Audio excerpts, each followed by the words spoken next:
ఇంతకు ముందు weight loss కోసమని మేబీ మంత్లో 10 మందిని చూసామండి, ఇప్పుడు రోజులో 10 మందిని చూస్తాం. ఇప్పుడు వెయిట్ లాస్ ఇంజెక్షన్స్ ఆపామనుకోండి, మళ్ళీ వాళ్ళు నార్మల్ వెయిట్కి వస్తారా? డెఫినెట్లీ రీగెయిన్ అవుతారు, కానీ నార్మల్ వెయిట్కి రాదు. ఇప్పుడు ఈ డయాబెటిక్ పేషెంట్స్కి ఈ ఫుడ్స్ తింటే డయాబెటీస్ రివర్స్ అవుతుంది అట్లా ఏమైనా ఉందా? ఇన్సులిన్ ఆకు అని ఒకటి అమ్ముతున్నారు. ఈ ఆకు తింటే ఇన్సులిన్ శరీరంలో పడుతుంది, ఈ ఆకు తింటే ఇన్సులిన్ తో ఈక్వల్. అమ్మ నాన్నకి ఇద్దరికి షుగర్ ఉంటే పిల్లలకి ఎంతవరకు షుగర్ వచ్చే ఛాన్స్ ఉంటుంది? మదర్ కి ఫాదర్ కి 40 తర్వాత వచ్చిందంటే వాళ్ళ చిల్డ్రన్ కి 30కే వచ్చే ఛాన్సెస్ ఉన్నాయి. ఎక్కువ షుగర్ తీసుకుంటే డయాబెటీస్ వస్తుందా? స్వీట్లు తినడం వల్ల షుగర్ రాదు, షుగర్ వచ్చిన వల్ల స్వీట్లు తినదు. సన్నగా ఉన్న వాళ్ళకి కూడా షుగర్ వచ్చే ఛాన్స్ ఉంటుందా? రావచ్చు. It's all about insulin resistance అండి. 12కి తినడం, మిడ్ నైట్ బిర్యానీలు తినడం. We can't cheat our body. Morning పూట బ్రేక్ఫాస్ట్ ఆప్షన్స్ 10 మార్క్స్కి ఎన్నో కొన్ని మార్క్స్ ఇవ్వండి. ఉప్మా 3 out of 10 లాగా తీసుకోవచ్చు. Idli with chutney 0 out of 10. Bread with omelette most dangerous breakfast. Poha 1 to 2 out of 10. Onion dosa 3 out of 10. Bonda very bad. 0 to 1 out of 10. అసలు సాయంత్రం పూట పునుగులు తినకపోతే అదేదో పెద్ద మిస్టేక్ అయిపోయినట్టు ఆ రోజులో. Never take fruit as fruit juices. ఇది నేను స్టేట్మెంట్ పాస్ చేస్తున్నాను. హాయ్ హలో ఫ్రెండ్స్, నేను మీ doctor Sai Chandra, consultant joint replacement and arthroscopy surgeon, Pulse Heart super speciality hospital Miyapur.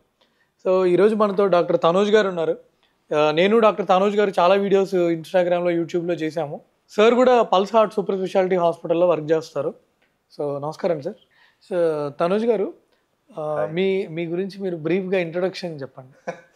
So ఇందాక నేను చెప్పినట్టు నా పేరు డాక్టర్ తనోజ్ బచ్చు అండి. నేను ఒక కన్సల్టెంట్ ఫిజిషియన్ డయాబెటాలజిస్ట్. నేను ఆల్మోస్ట్ 10 years ఈ ఫీల్డ్లో ఇప్పుడు ప్రాక్టీస్లో ఉన్నాను. ఐసీ లైక్ అట్లీస్ట్ ఒక 30 to 40 diabetic patients and 30 to 40 general patients everyday చూస్తాను, న్యూ ఓపీ లాగా. సో నాకు ఈ లాస్ట్ 10 yearsలో చెప్పినట్టయితే కనుక డయాబెటీస్లో almost each and every update నేను వెళ్ళడం జరిగింది. Each and every update conferences కానీ ఇవన్నీ నేను అటెండ్ అవ్వడం జరిగింది. So predominantly I treat diabetes. Predominantly I focus more and diet and life style. నేను ఎక్కువ మెడికేషన్ మీద డిపెండ్ అవ్వకుండా ఒక పేషెంట్ డైట్ అండ్ లైఫ్ స్టైల్తో ఎంతవరకు మాడ్యులేట్ చేయొచ్చు డయాబెటీస్ని అనే దాని ఫ్యాక్టర్ మీద ఎక్కువ ట్రీట్ చేస్తూ ఉంటాను అన్నమాట.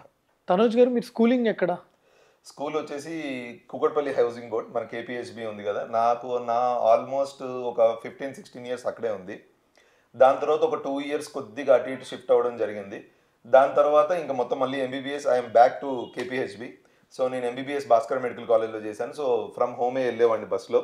తర్వాత ఎండి నేను గవర్నమెంట్ మెడికల్ కాలేజ్ విజయవాడలో చేశాను. సో ఆ 3 years నేను విజయవాడకి షిఫ్ట్ అవ్వడం జరిగింది.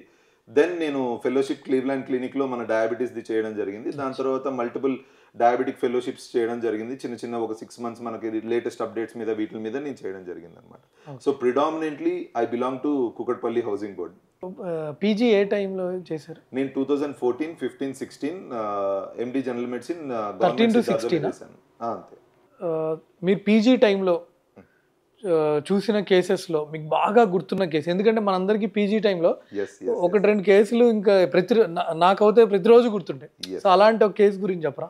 సో మీకు తెలిసినట్టు సాయి గారు, జనరల్లీ ఏంటంటే గవర్నమెంట్ సెటప్లో మనకి అన్నీ అవైలబుల్గా ఉండవు. సో ఇలాంటి సెటప్లో నా 3 years పీజీ లైఫ్లో మేము ఒక పేషెంట్ని సేవ్ చేయడం జరిగింది. దట్ వాజ్ లైక్, అది అయిన తర్వాత I got utmost confidence in me.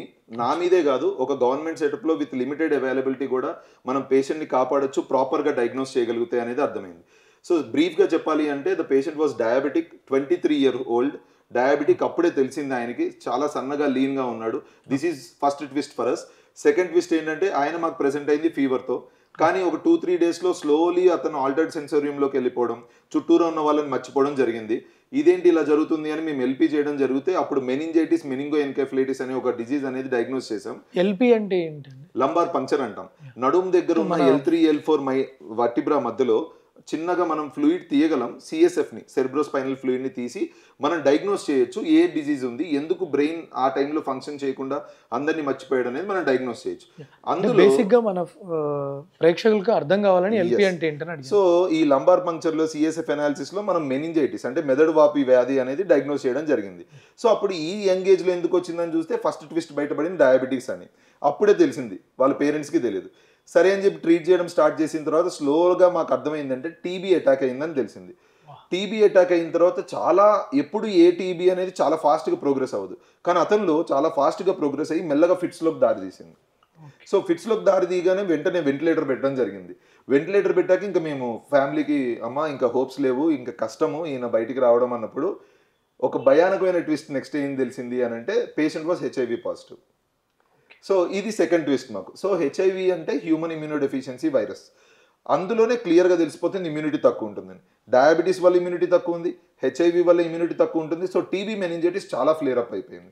మనిషి బయటకు వస్తాడా లేదా అని తెలిసిన తర్వాత మేము ఫ్యామిలీకి చాలా గార్డెడ్గా ప్రోగ్రెసెస్ చెప్పిన తర్వాత believe it or not Sai గారు గవర్నమెంట్ సెటప్లో 23 days వెంటిలేటర్ మీద ఉన్నాడు పేషెంట్. బట్ ఆఫ్టర్ 1 month నడుచుకుంటూ ఇంటికి వెళ్ళిపోయాడు. సో టీబీ మెడికేషన్స్ మేము ఇచ్చుకుంటూ ఏదైతే నేను ఇందాక లంబార్ పంక్చర్ అన్నానో దానిలో మళ్ళీ మేము స్టిరాయిడ్స్, అదొక ఎక్స్పెరిమెంటల్ ట్రీట్మెంట్. స్టిరాయిడ్ అక్కడి నుంచి ఇచ్చి మెదడు వాపుని తగ్గించుకుంటూ ఇంకో పక్కన స్టిరాయిడ్స్ పెట్టుకుంటూ షుగర్ని కంట్రోల్ చేసుకుంటూ ఇన్సులిన్ ఇస్తూ it was like dramatic for us for 23 days. అస్సలు రారు అనుకున్న వ్యక్తి అలా బయటికి రాగానే ఓకే లిమిటెడ్ సెటప్లో మనం పర్ఫెక్ట్గా టైంకి డయాగ్నోస్ చేయగలిగితే, పర్ఫెక్ట్ ట్రీట్మెంట్ ఇస్తే, పర్ఫెక్ట్గా మానిటర్ చేయగలిగితే పేషెంట్ని, డెఫినెట్లీ ఏ పేషెంట్ అయినా ఏ డిజార్డర్కైనా మనకి ట్రీట్మెంట్ అనేది ఉంటుంది, బయటికి రావడం జరుగుతుంది. ఆయన ఇప్పటికి కూడా నాకు మెసేజ్ చేస్తాడు వాట్సాప్లో, నా స్టేటస్ ప్రతి ఒక్క దానికి రిప్లై ఇస్తాడు. So he remains me every day. Okay మనం చేసిన ఒక పని వల్ల పేషెంట్ బయటికి రావడం పక్కన పెడితే అతను ప్రతి స్టేటస్కి నాకు రిప్లై ఇచ్చిన ప్రతిసారి it's an inspiration for me to do more. ఇంకా ఇలాంటి పేషెంట్స్ని ఇంకా బెటర్ చేయాలి, మన స్టేటస్కి ఇంకా ఎక్కువ రిప్లైలు రావాలి, ఇంకా ఎక్కువ ఇన్స్పిరేషనల్ థింగ్స్ జరగాలి అని చెప్పి నేను కోరుకుంటాను జనరల్లీ. సో ఇప్పుడు మీరు చాలా డయాబెటిక్ పేషెంట్స్ని చూస్తుంటారు కదండి. సో చాలామంది ఏంటంటే డయాబెటీస్ అంటే లైక్ అంతా ఒకటే అన్నట్టు అనుకుంటారు. సో అసలు దీంట్లో టైప్స్ ఏంటి, టైప్ 1 ఏంటి, టైప్ 2 ఏంటి, తర్వాత ఈ సోషల్ మీడియాలో ఏంటంటే కొంతమంది సెల్ఫ్ వాళ్ళకి వాళ్ళు డాక్టర్లుగా రిపోర్ట్లు పెడతారు, నేను ఇంతమందికి తగ్గించాను అంతమందికి తగ్గించాను అని చెప్పేసి అంటూ ఉంటారు. నాకు అర్థం కాదు. సో అసలు టైప్ 1 అంటే ఏంటి, అసలు టైప్ 2 ఏంటి? సో బేసిక్గా డయాబెటీస్ అనేది డయాగ్నోస్ చేయడానికి ఇన్సులిన్ అనేది చాలా ఇంపార్టెంట్. ఇన్సులిన్ చుట్టూరానే ఈ డయాబెటీస్ తిరగడం జరుగుతుంది. సో డయాబెటీస్లో టైప్ 1 అంటే ఇన్సులిన్ తక్కువ పుట్టడం, అంటే శరీరంలో ప్యాంక్రియాస్ నుంచి సరిగ్గా పుట్టకపోయినా, పుట్టుకతో బర్త్తోనే ప్యాంక్రియాస్ నుంచి ఇన్సులిన్ సరిగ్గా పుట్టకపోయినా వీళ్ళలో ఇన్సులిన్ డెఫిషియన్సీ తగ్గుదల వల్ల వచ్చే డయాబెటీస్ని టైప్ 1 డయాబెటీస్ అంటాం.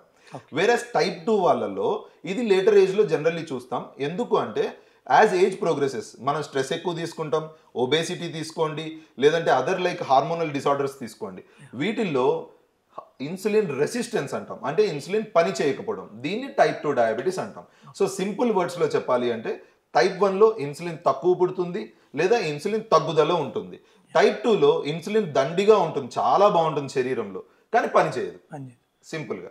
కొంతమంది ఏంటంటే సోషల్ మీడియాలో పాపం జనాల్ని పిచ్చోళ్ళని చేస్తారు. ఎదురుగా 4 ఫైళ్ళు పెట్టుకొని టైప్ 1 డయాబెటీస్ డైట్తో నేను తగ్గించా అంటాడు. నాకు అసలు అర్థం కాదు, టైప్ 1 డయాబెటీస్ డైట్ తగ్గడం ఏంటి అంటే వాళ్ళకి బేసిక్ కామన్ సెన్స్ లేదు, అసలు బేసిక్ నాలెడ్జ్ లేదనేది అర్థమవుతుంది అక్కడ. దీనిలో రెండు వైపులా మాట్లాడదాం సాయి గారు. మనం let's take it is in a positive వేలో తీసుకుందాం. టైప్ 1ని డైట్తో తగ్గించచ్చా? ఇప్పుడు నేనేమన్నాను, ఇన్సులిన్ యొక్క తగ్గుదల అన్నాను. ఇన్సులిన్ పని ఏంటి, మనం తినే కార్బోహైడ్రేట్ అంటే మనం తీసుకునే గ్లూకోజ్ కంటెంట్ని యూటిలైజ్ చేసేటట్టు చేస్తుంది బాడీలో, కండరాల్లో అన్ని చోట్ల గ్లూకోజ్ని యూటిలైజ్ చేసేటట్టు చేస్తుంది అనమాట. ఇప్పుడు నేను గ్లూకోజ్ ఇవ్వలేదు అనుకోండి, బాడీలో బ్లడ్ గ్లూకోజ్ పెరుగుతుందంటారా? పెరగదు. సో టైప్ 1 డయాబెటీస్లో కొంతమంది కీటో డైట్ అని ఒకటి ఫాలో అవుతారు. ఈ కీటో డైట్లో low carb or zero carb, కార్బోహైడ్రేటే మనం ఇవ్వట్లేదు. ఓకే, సో టెంపరీగా 3 to 6 monthsలో రిపోర్ట్స్ డెఫినెట్లీ బాగుంటాయి. ఎందుకు, మనం గ్లూకోజ్ ఇవ్వట్లా. సో బ్లడ్ గ్లూకోజ్ లెవెల్ ఎలా పెరుగుతుంది? పెరగదు. హెచ్బిఏవన్సీ తగ్గుతుంది, టైప్ 1లో కూడా తగ్గించేసామంటారు. బట్ అది పర్మనెంట్ కాదు కదండి. మనం ఎన్ని రోజులు ఫాలో అవుతాం, ఎన్ని రోజులు శరీరాన్ని మనం చీట్ చేయగలం? ఇది మెయిన్. సో టైప్ 1 డయాబెటీస్ వాళ్ళకి కూడా కార్బోహైడ్రేట్ రిక్వైర్మెంట్ ఉంటుంది. వాళ్ళకి లో కార్బోహైడ్రేట్లో ఇచ్చుకుంటూ ఆ లో కార్బోహైడ్రేట్లో ఏదైతే షుగర్ పెరుగుతుందో దానికి కొద్దిగా ఇన్సులిన్ సప్లిమెంటేషన్ ఇచ్చుకుంటూ మనం ప్రిడామినెంట్లీ లో కార్బ్ డైట్ తీసుకోవచ్చు. కానీ zero carb diet I'm not a supporter for that. నేను డెఫినెట్లీ చాలా కీటో డైట్స్ చూసానండి. మీరు నమ్ముతారో లేదో లాస్ట్ 10 yearsలో చాలా మంది నేను చాలా బాగా తగ్గించుకున్నాను అని అంటారు. కీటో డైట్ మన దగ్గర చాలా మంది ఫేమస్ చేశారు. I don't want to take names. కానీ కీటో డైట్ వల్ల వీక్నెస్, ఫెటీగ్ ఇనిషియల్ స్టేజెస్లో ఉంటే లాంగ్ టర్మ్లో 6 నెలలు ఇలా కీటో డైట్ ఫాలో అవుతూ జీరో కార్బ్ తీసుకోవడం వల్ల వాళ్ళకి హెడ్ ఏక్స్, ఫ్యూ క్యాన్సర్స్ మనకి బయటకు రావడం జరుగుతుంది. కొలెస్ట్రాల్ లెవెల్స్ ఎక్కువ ఉంటాయి. న్యూస్ పేపర్లలో కిడ్నీ ఫెయిల్ అయిన కేసులు కూడా, రీనల్ ఫెయిల్యూర్, కార్డియాక్ కేసెస్. మన దగ్గర ఎంతమంది కార్డియాక్ కేసెస్ చూడట్లేదు మనం మార్నింగ్ టైంలో. కొంతమంది అంటారు కొలెస్ట్రాల్ ఏం కాదు అని. లేదు, cholesterol is a significant factor for cardiac diseases. ఈ కీటో డైట్లో వచ్చే మెయిన్ ప్రాబ్లమే అది. రీనల్ ఫెయిల్యూర్, కార్డియాక్ స్టేటస్ని ఎప్పుడు క్రాస్ చెక్ చేసుకుంటూనే మనం కీటో డైట్ ఫాలో అవ్వాలి. సో ఐ సజెస్ట్ లో carbohydrate diet but zero carbs, that's wrong. So ఇంకోటండి, ఇప్పుడు ఈ డయాబెటీస్కి ఎవ్రీ ఇయర్ అప్డేట్స్ వస్తూనే ఉన్నాయి. సో చాలామంది ఏంటంటే ఇన్సులిన్ ఇంజెక్షన్ అనగానే భయపడతారు కదా. సో అసలు ఇన్సులిన్ ఇంజెక్షన్స్ ఎప్పుడు స్టార్ట్ చేస్తే బెటర్, టాబ్లెట్స్ కంటే ఇది ఎప్పుడు బెటర్? ఓకే, సో ఇలాగ మనం డివిజన్ చేయాలి అని అంటే అది పేషెంట్ ఇండివిజువాలిటీ. పేషెంట్ ప్రకారంగా, పేషెంట్ రిపోర్ట్స్ ప్రకారంగా, పేషెంట్ డిమాండ్స్ ప్రకారంగా మారుతుంది సాయి గారు ఇవన్నీ. సో ఇప్పుడు మీరు అన్న ఫస్ట్ క్వశ్చన్కి చెప్తాను. ఎవ్రీ మంత్, ఎవ్రీ ఇయర్ కొత్త అప్డేట్స్ వస్తూనే ఉంటాయి. ఎన్ని అప్డేట్స్ వచ్చినా మర్చిపోకండి, ఎన్ని అప్డేట్స్ వచ్చినా insulin is the best treatment available for diabetes. Okay, so ఇప్పుడు మీరు అన్నట్టు ఒక మీ సినారియోలో ఒక హిప్ ఏవాస్కులర్ నెక్రోసిస్లోకి వెళ్ళింది అనుకుందాం. దానికి మీరు బెస్ట్ ట్రీట్మెంట్ ఏం చెప్తారు? హిప్ రీప్లేస్ చేయడం అంటారు. ఎందుకు? అది పాడైపోయింది, దాన్ని తీసి పల్లి పెట్టాలి.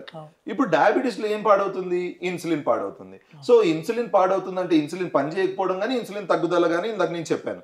సో అదే విధంగా బెస్ట్ ట్రీట్మెంట్ ఏమవుతుంది? ఆబ్వియస్లీ ఇన్సులిన్ అవుతుంది. కానీ భయపడతారు. ఎందుకంటే పేషెంట్ మైండ్స్లో అది ఇంప్రింట్ అయిపోయింది. టాబ్లెట్లు వాడితే వాడికి తక్కువ, ఇన్సులిన్ వాడితే వాడికి ఎక్కువ. ఇన్సులిన్ వాడుతున్నాడు అంటే వాడి కిడ్నీ పాడైపోయి ఉంటుంది ఆల్రెడీ అని అనుకుంటారు. లేదండి, insulin is the safest drug. అందుకే మేము ప్రెగ్నెంట్ లేడీస్లో ఎవరికైతే డయాబెటీస్ వస్తుందో వాళ్ళలో మేము ఇన్సులినే ఇస్తాం. ఎందుకు టాబ్లెట్స్ ఇవ్వం? రీనల్ ఫెయిల్యూర్, కిడ్నీ ఫెయిల్యూర్ అయిన పేషెంట్స్లో ఏం ఇస్తాం? ఇన్సులినే ఇస్తాం. Tablets limited to 1 or 2 availability ఉంటాయి. సో దాని అర్థం ఏంటంటే insulin is the safest drug. And every month, every year updates వస్తున్నాయి. మీకు తెలుసో లేదు, ఇప్పుడు వీక్లీ వన్స్ టాబ్లెట్ వచ్చింది, ఐడియా ఉంది? ట్రెలాగ్లిప్టిన్ అని చెప్పి, 1 ట్రెలా అని చెప్పి ఒకటి ఇప్పుడు దిగైంది మార్కెట్లోకి. ట్రెలాగ్లిప్టిన్ అని వీక్లీ వన్స్ టాబ్లెట్. ఎంత కంఫర్టబుల్!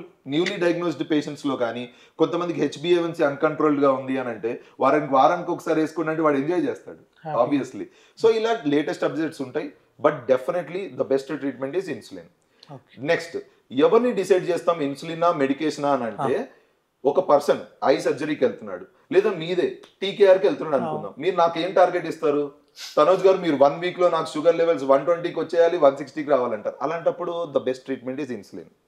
అదే మీరు నాకు 1 monthలో TKR ప్లాన్ చేస్తున్నాను అని అంటే, ఈ 1 monthలో నేను పేషెంట్కి ఓకే ఇతనికి ఈ గ్రూప్ ఆఫ్ డ్రగ్ పడుతుందా, లేదా ఈ గ్రూప్ ఆఫ్ డ్రగ్ పడుతుందా అని ఇండివిజువల్గా నేను చూసుకుంటాను, ఇస్తాను.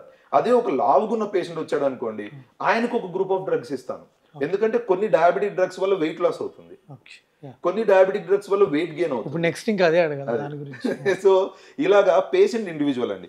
HbA1c లెవెల్ ఎలా ఉంది, వెయిట్ ఎలా ఉన్నాడు పేషెంట్, అతనికి రీసెంట్ సర్జరీస్ ఏమైనా రిక్వైర్మెంట్ ఉందా, లేదంటే ఏదైనా కాంప్లికేషన్స్లోకి వెళ్తున్నాడా, కిడ్నీ ఎలా ఉంది, ఆయన నర్వ్స్ ఎలా ఉన్నాయి, కళ్ళు ఎలా ఉన్నాయి, ఇలా డిఫరెంట్ ఫ్యాక్టర్స్ని బ్రీఫ్ హిస్టరీ తీసుకొని డిసైడ్ చేసుకోవాలి. నెక్స్ట్ క్వశ్చన్ అదే అండి.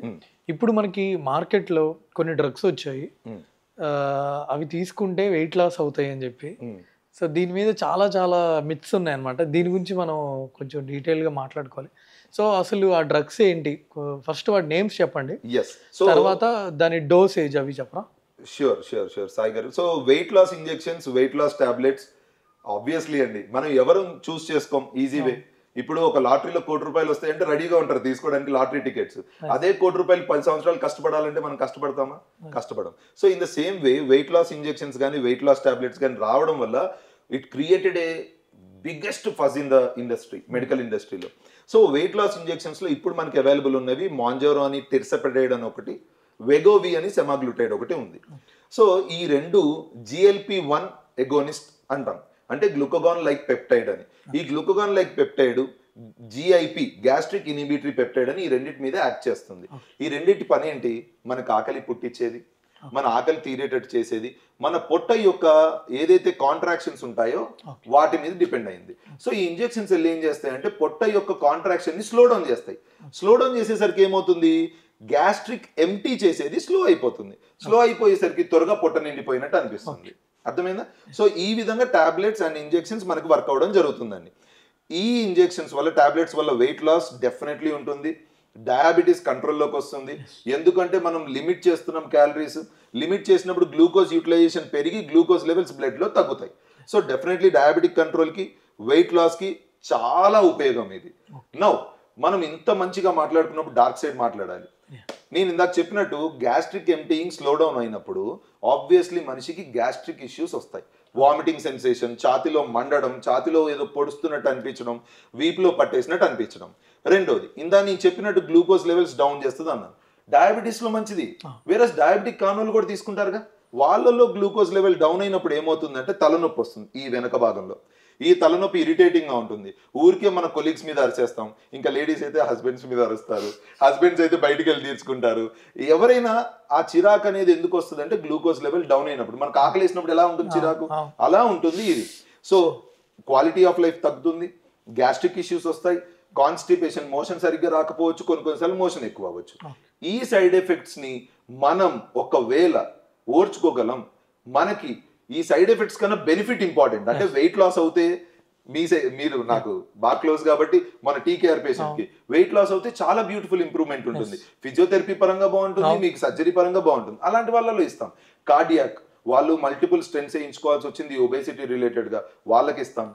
మ్యారేజ్ కి ముందు మంచిగా చాలా మంది యంగ్ వాళ్ళు అడుగుతున్నారు. యంగ్ వాళ్ళు మామూలుగా అడగట్లా అసలు. నా ఓపీలో వెయిట్ లాస్, నేను ఇంతకు ముందు వెయిట్ లాస్ కోసమని మేబీ మంత్ లో 10 మందిని చూసేవాడిని, ఇప్పుడు రోజులో 10 మందిని చూస్తున్నా. కేవలం ఇవి వచ్చి ఫస్ట్ క్రియేట్ చేసి ఒక 10 మందికి నేను కూర్చొని కౌన్సిలింగ్ ఇవ్వాల్సి వస్తుంది. బాబు ఇది తీసుకుంటే ఇది వస్తుంది, నీకు ఓకేనా? నీకు నిజంగా అంత బెనిఫిట్ ఉంటుందా? నీకు నిజంగా ఈ టాబ్లెట్స్ వల్ల, ఈ ఇంజెక్షన్ వల్ల అంత బెనిఫిట్ వస్తుంది అంటే I recommend. If not I won't. And రెండోదండి, పేషెంట్ కన్నా మనమే జడ్జిమెంట్ బెటర్ గా ఇవ్వగలం. సో కూర్చొని మన జడ్జిమెంట్ ని పేషెంట్ కి క్లియర్ గా ఎక్స్ప్లెయిన్ చేయగలనేది నా ఫీలింగ్. పేషెంట్ మనం ఫోర్స్ చేస్తాడు వెయిట్ లాస్ అవ్వడానికి, ఏముంది అందుకని. తనోజ్ గారు, ఇప్పుడు ఈ మాంజారో డ్రగ్ తీసుకొని బాగా వెయిట్ తగ్గిన ఎవరైనా పేషెంట్ సక్సెస్ స్టోరీ చెప్పండి. షూర్. సో ఒక పేషెంట్ నాకు 138 ఎంతో కిలోస్తో వచ్చారు. ఆయన మెయిన్గా వచ్చేసరికి హిప్ పెయిన్, నీ పెయిన్తో వచ్చి నాకు వెయిట్ లాస్ అవ్వమన్నారు. So I want weight loss అన్నట్టు అడిగారు. వీళ్ళకి నేను ఓరల్ టాబ్లెట్స్ పెట్టడం జరిగింది. ఓరల్ సెమాగ్లూటైడ్ రైబెల్సిస్ అని వచ్చింది. సో అతను అరౌండ్ 1 month కి 3 kilos 2 kilos తగ్గాడు. ఆబ్వియస్లీ మన వాళ్ళకి 1 month లో 3 kilos అంటే అంత పెద్ద ఉపయోగం ఉన్నట్టు అనిపించదు. సో ఆయన నాకేం క్వశ్చన్ చేశాడంటే, సార్ నేను డైట్ చేసినా తగ్గుతాను, నాకు ఐ వాంట్ మోర్ అని అన్నాడు. అప్పుడు I started him on weight loss injection. Mounjaro నేను 2.5 mg per week తో స్టార్ట్ చేశాను. దాంతో 5 mgకి వెళ్ళాం, దాంతో 7.5 mgకి వెళ్ళాం. సో దీని ప్రకారంగా తీసుకుంటే నేను ఒక 2 weeks అలా వెళ్తున్నప్పుడు 1.5 month అయింది అనుకుందాం. సో మొత్తం కలిపి వెయిట్ లాస్ మెడికేషన్ స్టార్ట్ చేసి 2.5 months అయింది. 1 month ఓరల్, 1.5 month ఇంజెక్షన్స్. 138 నుంచి 112కి వచ్చారు సాయి గారు విత్ ఇన్ 2.5 months.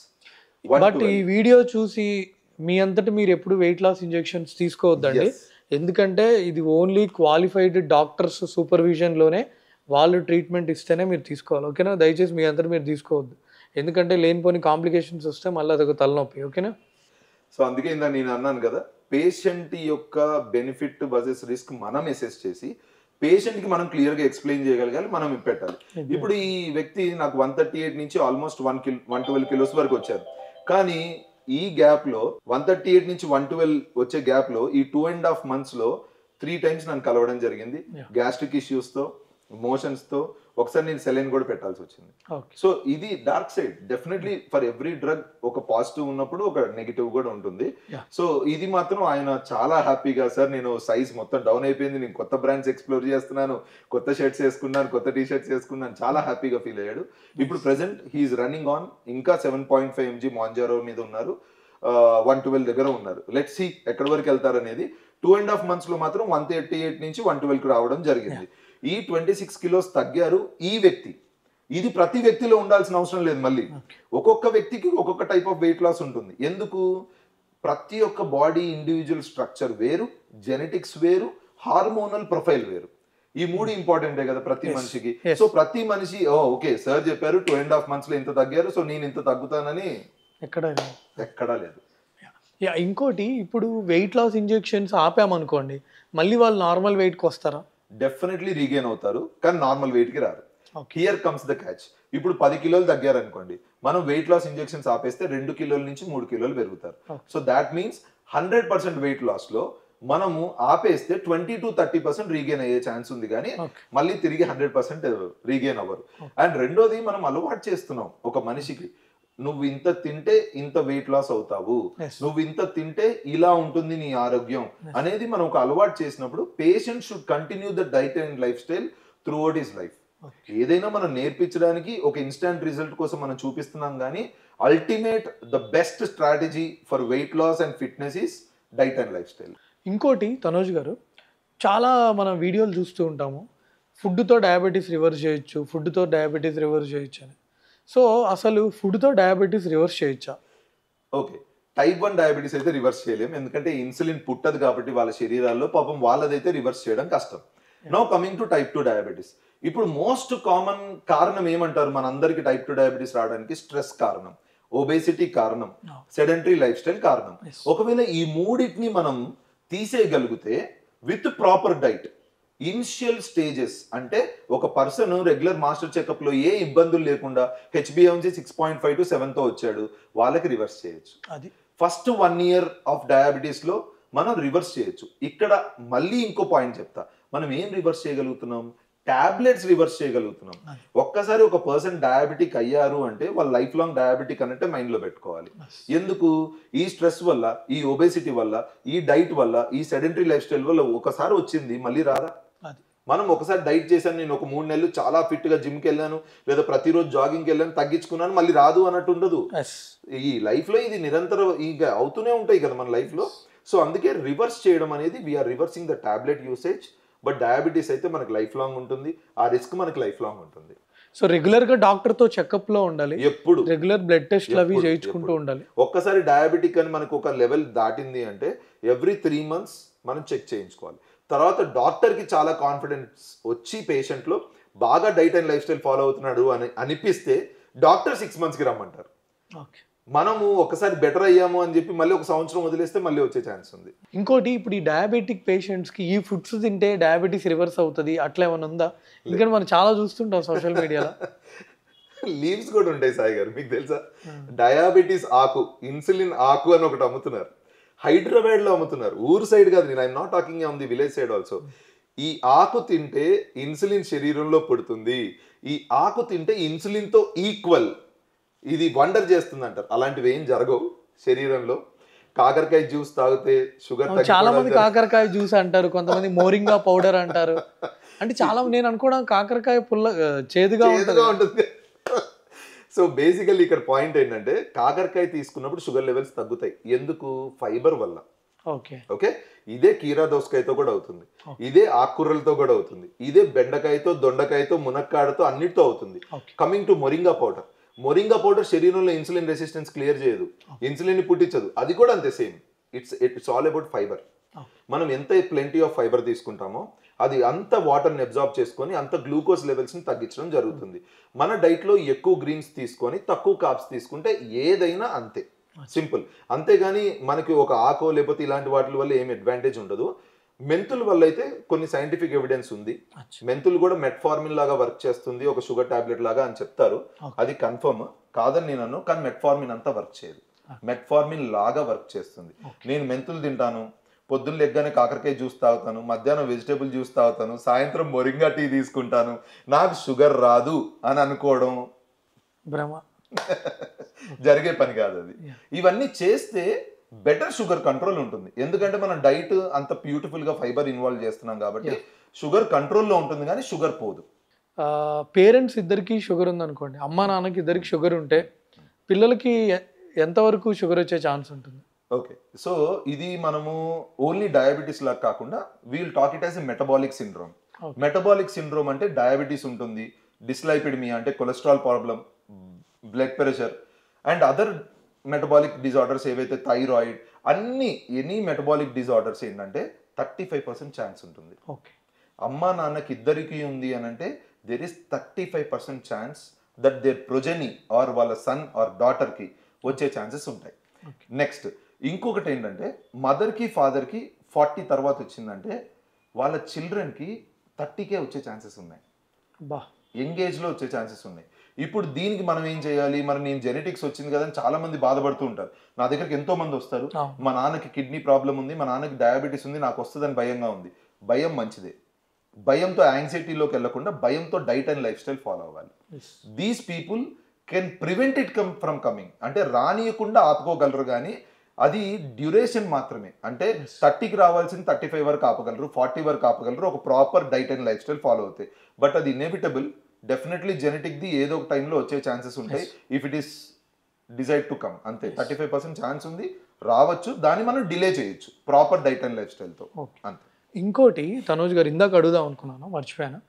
డయాబెటిక్ పేషెంట్స్కి ఏ ఫ్రూట్స్ బెటర్? ఎందుకంటే మనం సోషల్ మీడియాలో ఎలా ఉంటుందంటే ఒకళ్ళేమో మ్యాంగో తినొద్దు అంటాడు, లేదా ఒకడు మ్యాంగో తినొచ్చు, లైక్ లేదా ఫ్రూట్ కదా తినొచ్చు, సీజనల్ ఫ్రూట్స్ అన్ని మంచివే అని అంటూ ఉంటారు జనరల్. సో దాని మీద బ్రీఫ్ గా చెప్పరా? సో సింపుల్ గా ఏదైనా కానీ ఫ్రూట్ అయినా ఫుడ్ అయినా సాయి గారు మనం గ్లైసిమిక్ ఇండెక్స్ అంటాం. అంటే మనం తిన్న వాటిల్లో ఎంత గ్లూకోజ్ ఉందనేది ముఖ్యం కాదు, ఎంత గ్లూకోజ్ మన శరీరంలోకి అబ్జార్బ్ అయిందనేది ముఖ్యం. దీని పేరే గ్లైసిమిక్ ఇండెక్స్. ఓకే. సో అందరు నాతో ఏమంటారంటే దీనిలో చాలా తీయగా ఉంటుంది కదా పండు, నాకు చాలా డేంజర్ కదా అని. కాదు కాదు, ఆ తీయదనం ఎంత ఉంది పండులో అనేది ముఖ్యం కాదు, ఎంత తీయదనం ఆ గ్లూకోజ్ మన శరీరంలోకి అబ్జార్బ్ అవుతుంది అనేది ముఖ్యం. ఇలా లో గ్లైసిమిక్ ఇండెక్స్ ఉన్న ఫ్రూట్స్ తినచ్చు, లైక్ యాపిల్, దానిమ్మకాయ, పపాయ, జామకాయ, ఆరెంజెస్, నారింజ పండ్లు, పియర్ ఫ్రూట్, ఇలాగా డ్రాగన్ ఫ్రూట్, కివి, ఇన్ని ఆప్షన్స్ ఉన్నాయి. కానీ మన వాళ్ళకి నచ్చదు. మనం అరటిపండు తింటాను, సపోటా తింటాను, సీతాఫల్ తింటాను. సీతాఫల్ మీరు ఎందుకు వద్దంటారు, సీజనల్ ఫ్రూట్స్ చాలా మంచివి కదా. నో, హై గ్లైసిమిక్ ఉన్న ఫ్రూట్స్ని అవాయిడ్ చేయాలి. బనానా, సపోటా, సీతాఫల్, even watermelon per se. Watermelon చాలా మంచిది కదా, తక్కువ తీయగా ఉంటుంది కదా అని. ఇందా నేను చెప్పిన మళ్ళీ point glycemic index. Water melon మనం తీసుకోగానే అరగంటలో అరిగిపోతుంది, అరగంటలో గ్లూకోజ్ లెవెల్ స్పైక్ అవ్వే ఛాన్సెస్ ఉంది. అది యాపిల్ బెటర్. ఎస్, యాపిల్, దానిమ్మకాయ తీసుకోవచ్చు, పపాయ తీసుకోవచ్చు, జామకాయ తీసుకోవచ్చు. దేర్ ఆర్ బ్యూటిఫుల్ ఫ్రూట్స్, మంచి ఫైబర్ ఉంటుంది వాటిలో. అందుకని ఇంకొక చిన్న పాయింట్ దీనికి లీడింగ్ లాగా నేను ఆన్సర్ చేద్దాం అనుకుంటున్నాను. Never take fruit as fruit juices. ఇది నేను స్టేట్మెంట్ పాస్ చేస్తున్నాను. ఇది చాలా మంది నాకు, సార్ నేను ఎవ్రీడే మార్నింగ్ బ్రేక్ఫాస్ట్ ఆపేసి జ్యూస్ తీసుకుంటాను, యాపిల్, బీట్రూట్, క్యారెట్, పొమిగ్రానెట్ కలిపి అంటారు. అస్సలు మంచిది కాదు. ఏబీసీ జ్యూస్ మామూలుగా కాదు, స్కిన్ గ్లో అయిపోయింది అంటారు. మంచిది కాదు. ఏ ఫ్రూట్ జ్యూస్ అయినా ఫ్యాటీ లివర్ కారణం, ఏ ఫ్రూట్ జ్యూస్ అయినా డయాబెటీస్ ని పెంచే ఛాన్సెస్ ఉన్నాయి, ఏ ఫ్రూట్ జ్యూస్ అయినా ఇన్సులిన్ రెసిస్టెన్స్ ని పెంచే ఛాన్సెస్ ఉన్నాయి. సో ఫ్రూట్స్ ని ఫ్రూట్స్ లాగే తినాలి, ఫ్రూట్స్ ని ఫ్రూట్ జ్యూసెస్ లాగా తీసుకోవద్దు. అది ఉపయోగం కాదు. నేను ఎండలో తిరిగాను, నేను అలిసిపోయాను, నేను క్రికెట్ ఆడాను, నేను షటిల్ ఆడాను, అప్పుడు ఫ్రూట్ జ్యూస్ తీసుకోండి. ఎందుకు? You want that immediate glucose. But regular intake కి ఫ్రూట్స్ తీసుకోవడం మంచిది, ఫ్రూట్ జ్యూసెస్ కాదు. ఇంకోటి, ఎక్కువ స్వీట్స్ తింటే, ఎక్కువ షుగర్ తీసుకుంటే డయాబెటీస్ వస్తుందా? మీరు ఏ క్వశ్చన్ అడగబోతున్నారో ముందే నేను ఆలోచించుకొని నవ్వుతూ ఉంటాను. ఎందుకు నవ్వు వచ్చింది అని అంటే, ఇది నాకు చాలా రెగ్యులర్గా ఇనిషియల్లీ ఫస్ట్ టైం డయాబెటీస్ వస్తుంది చూసారా, వాళ్ళందరూ నా దగ్గరకు వచ్చిన మాట అదే, సార్ నాకు లాస్ట్ 3 monthsలో స్వీట్లు ఎక్కువయ్యి అందుకే వచ్చింది అంటారు. అలా రాదండి. స్వీట్లు ఎక్కువ తినడం వల్ల డయాబెటీస్ రాదు. స్వీట్లు ఎక్కువ తినడం వల్ల ఒబేసిటీ వస్తుంది. ఒబేసిటీ వచ్చినప్పుడు పొట్ట చుట్టూరున్న ఫ్యాట్ని విజరల్ ఫ్యాట్ అంటాం. ఈ విజరల్ ఫ్యాట్లో నుంచి ఎడిపోకైన్స్ అని వస్తాయి. ఈ ఎడిపోకైన్స్ ఇన్సులిన్ రెసిస్టెన్స్ని పెంచుతాయి. అది 3 monthsలో అయ్యే ప్రాసెస్ కాదు. నేను ఒక నెలలో బాగా స్వీట్లు తినేసేది నాకు షుగర్ కనబడిపోయింది అన్నట్టు ఉండదండి. స్వీట్లు తినడం వల్ల షుగర్ రాదు. షుగర్ వచ్చిన వాళ్ళు స్వీట్లు తినకూడదు. షుగర్ డయాగ్నోస్ అయిన వాళ్ళు కార్బోహైడ్రేట్ తీసుకోవద్దు. ఎక్కువ కార్బోహైడ్రేట్స్ తీసుకోవడం వల్ల షుగర్ రాదు. ఎక్కువ కార్బోహైడ్రేట్స్ తీసుకోవడం వల్ల ఒబేసిటీ వస్తుంది. ఒబేసిటీ వల్ల విజరల్ ఫ్యాట్ పెరుగుతుంది. విజరల్ ఫ్యాట్ నుంచి వచ్చే ఎడిపోకైన్స్ వల్ల ఇన్సులిన్ రెసిస్టెన్స్ అనేది స్టార్ట్ అయ్యి మెల్లగా ఇన్సులిన్ రెసిస్టెన్స్ పెరిగే కొలది డయాబెటీస్ బయటకి కనబడే ఛాన్సెస్ ఉన్నాయి. తనోజ్ గారు, ఇప్పుడు సన్నగా ఉన్న వాళ్ళకి కూడా షుగర్ వచ్చే ఛాన్స్ ఉంటుందా? షుగర్ వచ్చిన వాళ్ళు సన్నగానే ఉంటారు, యాక్చువల్ చాలా సన్నగా అయిపోతుంటారు, వెయిట్ లాస్. బట్ మీరు అడిగిన క్వశ్చన్కి సన్నగా ఉన్న వాళ్ళకి డయాబెటీస్ వస్తుందా? రావచ్చు.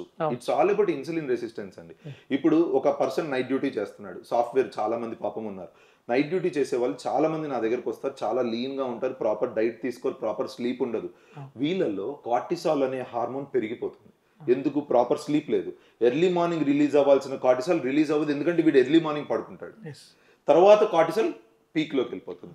కార్టిసాల్ అంటే ఏంటనుకున్నారు? It's a steroid. స్టిరాయిడ్స్ మనం తీసుకుంటే ఏమవుతుంది? షుగర్ పెరుగుతుంది. అలా శరీరంలోనే స్టిరాయిడ్ పుట్టిందంటే సో సన్నగానే ఉంటాడు మనిషి, వాళ్ళలో కార్టిసాల్ లెవెల్స్ ఎక్కువ ఉంటాయి. సో ఆటోమేటిక్గా సన్నగా ఉన్న వాళ్ళల్లో కూడా ఇన్సులిన్ రెసిస్టెన్స్ ఉండొచ్చు, వాళ్ళల్లో కూడా డయాబెటీస్ రావచ్చు.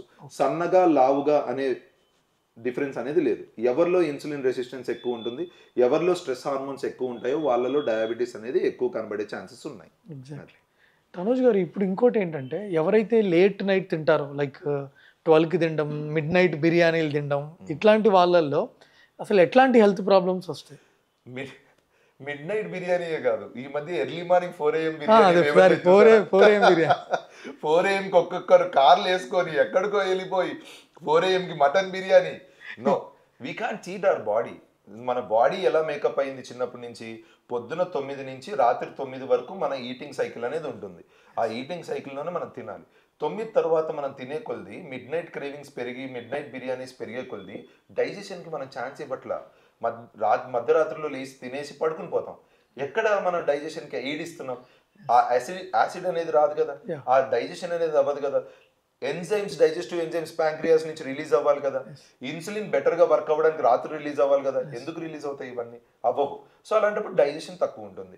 డైజెషన్ తక్కువ ఉన్నప్పుడు ఆటోమేటిక్గా ఎక్కువ కాంప్లికేషన్స్ కనబడతాయి, ఎక్కువ డయాబెటీస్ వస్తుంది. వీళ్ళంతా ఫ్యూచర్లో డయాబెటిక్ పేషెంట్స్ అయ్యే ఛాన్స్ ఉంటుంది.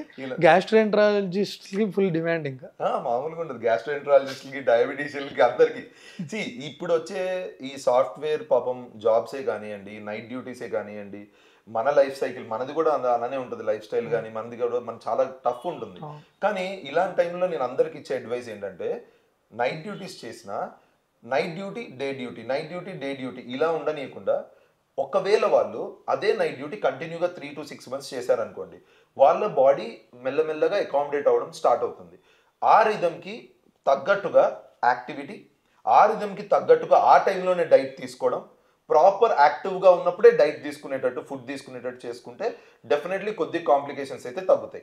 బట్ లైఫ్ స్టైల్ బాగున్నప్పుడు, స్లీప్ సైకిల్ బాగున్నప్పుడు, అబ్నార్మల్ టైమ్స్లో ఫుడ్ తీసుకున్నప్పుడు ఇవన్నీ they are again going into the loop. We're increasing the obesity, we're increasing the visceral fat, we're increasing the insulin resistance, we're increasing the cardiovascular problems, heart issues, migraines, brain issues, strokes ఎన్ని వస్తున్నాయి. ఇవన్నిటికీ కారణం simple rhythm.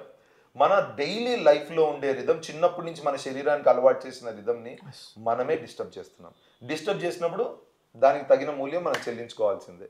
Tanoj గారు, చాలామంది rice తింటే diabetes వస్తుంది, నేను rice ఆపేద్దాం అనుకుంటున్నాను అంటారు. సో రైస్కి అసలు ఎంతవరకు వాల్యూ ఉంది? ఇంకోటి, నేను రైస్ బదులు చపాతీ తింటా అంటారు. సో నిజంగా చపాతీ వల్ల యూజ్ ఉందా? ఓకే, సో ఇప్పుడు రైస్ గురించి మాట్లాడదాం. రైస్ వల్ల అయితే మాత్రం డయాబెటీస్ రాదు. డయాబెటీస్ ఉన్న వాళ్ళు వైట్ రైస్ని అవాయిడ్ చేయడం మంచిది. ఎందుకంటే దాని గ్లైసిమిక్ ఇండెక్స్ ఎక్కువ. సో గ్లైసిమిక్ ఇండెక్స్ అంటే అది షుగర్ని పెంచే భావం దానికి ఎక్కువ ఉంటుంది. సో వైట్ రైస్ బదులు నేను చపాతీ తింటానంటే చపాతీకి కూడా ఆల్మోస్ట్ గ్లైసిమిక్ ఇండెక్స్ అంతే ఉంటుంది, ఒక రవ్వ కొద్దిగా తక్కువ ఉంటుంది చపాతీ. కానీ మనం ఏం చేయొచ్చు అంటే రైస్ని అవాయిడ్ చేయాల్సిన అవసరం లేదు, వైట్ రైస్ని అవాయిడ్ చేయాలి. మనం ఒక పట్టు బియ్యం, సింగిల్ పాలిష్ రైస్ అని లేదా బ్రౌన్ రైస్ అని, వీటిల్లో గ్లైసిమిక్ ఇండెక్స్ చాలా తక్కువ. సో ఇవి చక్కగా ఎంజాయ్ చేయొచ్చు. ఇంతకుముందు మన తాత వాళ్ళు కానీ వాళ్ళందరూ అదే తినేవాళ్ళు. ఐ థింక్ మనం బ్రౌన్ రైస్కి షిఫ్ట్ అవుతే బెటర్ ఏమో అనిపిస్తుంది, ఎందుకంటే ఈ టూ మచ్ పాలిష్డ్ రైస్ వల్లే కదా ఇవన్నీ. ఎస్, బ్రౌన్ రైస్ అనేది ఇప్పుడు సెపరేట్ బ్రీడ్ లాగా అమ్ముతున్నారు. అలా కాకుండా మన రెగ్యులర్ ప్యాడీ నుంచే ఒక్కసారి వడ్లాడించి ఒక పట్టు బియ్యం మాత్రం తీసుకుంటే ఇంకా మంచిది. ఒక పట్టు బియ్యంలో మనకి స్ట్రెంగ్త్ ఏదైతే వైటమిన్స్ కానీ ఏదైతే అదర్ థింగ్స్ ఏవైతే ఉంటాయో మినరల్స్ కానీ బెటర్గా ఉంటాయి. సో ఒక పట్టు బియ్యం వల్ల గ్లైసిమిక్ తీసిన పొట్టేమో పశువులకు పెడుతున్నారు, బర్రెలకి, అందుకే అవి గట్టిగా ఉంటాయి. మనం ఇలా ఉన్నాం. సో టేస్ట్ గురించి చూడకుండా ప్రాపర్ హెల్త్ గురించి చూసుకొని చక్కగా ఒక పట్టు బియ్యం తినొచ్చు. Single polish rice is far better than chapati, roti. And రెండోది, రాత్రి నేను 2 చపాతీలు తింటే నాకు షుగర్ తగ్గిపోతుంది కాదు. ఆ 2 చపాతీలో ఏం కర్రీ తింటున్నావు, నువ్వు దానిలో మళ్ళీ ఆలు వేసుకుంటాను, దుంపకూరలు తింటానంటే ఎలా చెల్లిద్ది? చెల్లదు. అదే చపాతీలో ఫైబర్ ఎక్కువ ఉండే కర్రీస్, గ్రీన్ కర్రీస్ తీసుకోవడం, సింగిల్ పాలిష్ రైస్లో అయినా మీరు గ్రీన్ కర్రీస్ యాడ్ చేయండి. When you're adding fibre to carbohydrate, ఆటోమేటిక్గా గ్లూకోజ్ ఎక్కువ అబ్జార్బ్ అవ్వదు. సో వాళ్ళ బ్లడ్ గ్లూకోజ్ లెవెల్స్ బెటర్గా ఉండే ఛాన్సెస్ ఉంటాయి. సో అందుకే ఎప్పుడు ప్రతి డైట్లో ఫైబర్ యాడ్ చేయాలి. మార్నింగ్ బ్రేక్ఫాస్ట్ దగ్గర ఫైబర్ యాడ్ చేయాలి, మధ్యాహ్నం లంచ్లో ఫైబర్ యాడ్ చేయాలి, రాత్రి డిన్నర్లో కూడా ఫైబర్ యాడ్ చేయాలి. దీనివల్ల డైజెషన్ బాగుంటుంది, మోషన్ ఇష్యూస్ ఉండవు, అండ్ షుగర్ కంట్రోల్లో ఉంటుంది. ఇవన్నీ పక్కన పెడితే ఎంత గట్ అయితే బాగుంటుందో మన బ్రెయిన్ మెమరీ పవర్ అంత బాగుంటుంది, ఎంత గట్ అయితే బాగుంటుందో కార్డియాక్ హెల్త్ అంత బాగుంటుంది. ఇంకోటి అందరికీ చెప్తున్నా, గట్ బాగుంటే మీ స్కిన్ కూడా బాగుంటుంది. అందుకే gut brain axis, gut skin axis, gut heart axis ఇలా మాట్లాడుకుంటాం మనం. పేగు బాగుంది, పొట్ట బాగుంది అని అంటే మనిషి బాగుంటాడు. ఇంకోటి ఈ రాగులు, సజ్జలు, జొన్నలు ఇవి ఈ మధ్య కన్జంప్షన్ బాగా పెరిగింది, అందుకే రేట్ కూడా ఎక్కువైపోయింది, ఫేమస్ అయ్యాయి. సో అసలు ఇవి మనకి ఎంతవరకు హెల్ప్ అవుతాయి? సో ఇవి మనకి ఎంతవరకు షుగర్ని కంట్రోల్ చేస్తాయి? ఓకే, దీన్ని బ్రాడ్గా ఒక టర్మ్లో తీసుకుందాం. రాగులు, సజ్జలు అన్నింటినీ millets. Okay, so other than rice కాకుండా అదర్ సోర్సెస్ ఆఫ్ కార్బోహైడ్రేట్ అంటాం వీటిని. వీటికి బేసిక్గా స్లో గ్యాస్ట్రిక్ ఎంప్టీయింగ్ ఉండి తక్కువ గ్లూకోజ్ని రిలీజ్ చేసేది బాడీలో గుణం ఉంటుంది కాబట్టి బ్లడ్ గ్లూకోజ్ కంట్రోల్లో ఉంటుంది. రాగులు, సజ్జలు, జొన్నలు they are better than white rice, but not better than single polish rice. మళ్ళీ నేను అదే అంటాను, మనం ఎక్కువ సాక్రిఫైస్ చేసుకోవాల్సిన అవసరం లేదు. వీటిల్లో ఎక్స్ట్రా ఏమొస్తుంది other than single polish rice అంటే కొద్దిగా ఐరన్ బెటర్గా ఉంటుంది, కాల్షియం బెటర్గా ఉంటుంది, పొటాషియం బాగుంటుంది, ఫాస్ఫరస్ బాగుంటుంది. ఇవన్నిటి వల్ల మీ కేటగిరీ బాగుంటుంది బోన్స్. సో మిల్లెట్స్ లో మనకి జనరల్లీ బోన్ హెల్త్ బెటర్ గా ఉండడమే కాకుండా అదర్ బాగుంటాయి, ఐరన్ ఇవన్నీ బాగుంటాయి కాబట్టి దానిలో it receives an extra mark. But diabetes పరంగా మీరు అడిగితే మాత్రం millets are not far superior than single polish rice. Single polish rice తీసుకోవచ్చు, మిల్లెట్స్ తీసుకోవచ్చు, రెండు తీసుకోవచ్చు. వైట్ రైస్ అవాయిడ్ చేయాలి, ప్రాసెస్డ్ పాలిష్డ్ వైట్ రైస్ వద్దు. వైట్ రైస్ అవాయిడ్ చేయాలి, లేట్ నైట్ ఫుడ్స్ అవాయిడ్ చేయాలి, ఫైబర్ అడిక్వేట్ గా తీసుకోవాలి, వాకింగ్ చేయాలి, రెగ్యులర్ గా డాక్టర్ కన్సల్టేషన్స్ తీసుకుంటూ ఉండాలి. సో ఇంకోటి డాక్టర్ గారు, ఈ మధ్య చాలా మంది CGM పెట్టుకుంటున్నారు. అసలు ఈ CGM ఎవరు పెట్టుకోవాలి? కొంతమంది ఏంటంటే ఆ CGM పెట్టుకొని నేను ఈరోజు బిర్యానీ తిన్నా, హైదరాబాద్ దమ్ బిర్యానీకి ఇంత పెరుగుతుంది, లేదా నేను ఈరోజు ఆలూ కర్రీ తిన్నా, లేదా తిరుపతి లడ్డు తిన్నా, సో హలీం తిన్నా. సో ఈ CGM అనేది అసలు ఎవరు పెట్టుకోవాలి? సోషల్ మీడియా ఇన్ఫ్లుయెన్సర్స్ పెట్టుకోవాలి. సో బేసికలీ CGM ఎందుకు ఫేమస్ అయింది అంటే, యుఎస్లో ఒక ఆయన బీర్ తాగితే ఎంత పెరిగింది, ఎంత తగ్గింది, విస్కీ తాగితే ఎంత పెరిగింది, ఎంత తగ్గింది, విస్కీ తాగితే తగ్గింది అంటే కింద కమెంట్స్ లో అందరూ, అయితే నేను మంచిగా బిర్యానీ తిని విస్కీ తాగితే తగ్గిపోతుంది కదా బాబు, ఏం జరుగుతుంది ఇది? సో అలా ఫేమస్ అయింది. ఫేమస్ అవ్వడము మేము ఇంతకు ముందు అంటే ఇప్పుడు 1-2 years నుంచి మీరు వింటున్నారు. మీరు నమ్ముతారు లేదా, నేను 10 years నుంచి CGM ఇస్తున్నాను. ఎవరికి?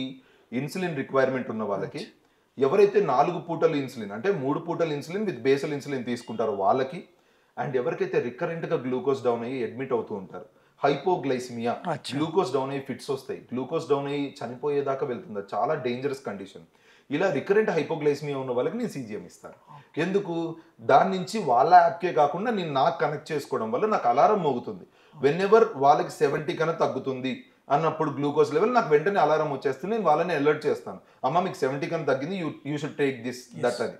ఇలాంటి వాళ్ళకి CGM, ఇన్సులిన్ రిక్వైర్మెంట్, రికరెంట్గా హైపోగ్లైసిమియా ఉన్న వాళ్ళకి, రీసెంట్ కార్డియాక్ సర్జరీస్, రీసెంట్గా డయాలసిస్ సెషన్స్ అయిన వాళ్ళకి, ఏది కిడ్నీ ఫెయిల్యూర్తో డయాలసిస్ చేస్తాం కదా వాళ్ళకి, వీళ్ళలో CGM important. Regular daily tablets వాడుతున్న వాళ్ళకి CGM అంతే యూస్ఫుల్ కాదు, అండ్ సోషల్ మీడియాకి అస్సలు యూస్ఫుల్ కాదు.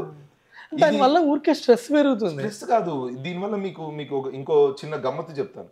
అతను రీసెంట్గా నాకు వచ్చాడు ఒక patient, I don't want to name him. Sir నేను ఇన్స్టాగ్రామ్లో చూశాను, regular dosa versus masala dosa versus రాగి దోశ. నేను ఆ కంపారిజన్ వినగానే అసలు ఎందుకు అప్పుడు నుంచి అంటే అతను రాగి దోశ తీసుకోవడం మొదలు పెట్టాడంట. ఎందుకురా? ఒక్కొక్కరి శరీరంలో ఒక్కొక్కరి జెనెటిక్స్ ఒక్కొక్కలా ఉంటాయి, ఒక్కొక్కరి డైజెస్టివ్ పవర్ ఒక్కొక్కలా ఉంటుంది. సో మనం బాడీ పరంగా ఇండివిజువలైజ్డ్ పరంగా డైట్ చూసుకోవాలి, కానీ అందరికీ కామన్గా ఒకటే లెవెల్ స్పైక్ అవ్వవు. ఓకే, సో ఇంకోటి డాక్టర్ గారు, మార్నింగ్ పూట బ్రేక్ఫాస్ట్ ఆప్షన్స్ నేను అడుగుతూ ఉంటాను, ఓకే, ఏది బెటరో చెప్పండి, లేదంటే దానికి 10 మార్క్స్కి ఎన్నో కొన్ని మార్క్స్ ఇవ్వండి. 100%. ఓకేనా? ఉప్మా. ఉప్మాలో ఏ ఉప్మా అనేది ఇంపార్టెంట్ మళ్ళీ.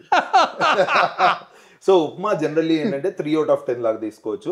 వేరేస్ మిల్లెట్స్ మిక్స్ చేస్తున్నాం ఆ ఉప్మాలో, రాగులు జొన్నలు ఇలా అంటే you can take it to 6 to 7/10. Okay. Idli with chutney. Idli A chutney? A idli? So నేను కేటగరైజ్ చేస్తాను. ఇడ్లీ 0/10, అసలు not at all good for diabetics idli అనేది.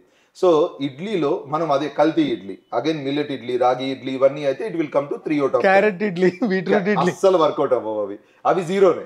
అలా కాకుండా కల్తీ ఇడ్లీ, సింగిల్ పాలిష్ రైస్ తో చేస్తున్నాము, రాగులు జొన్నలు కలుపుతున్నామంటే ఇట్ విల్ కమ్ టు 5/10 అలాగా.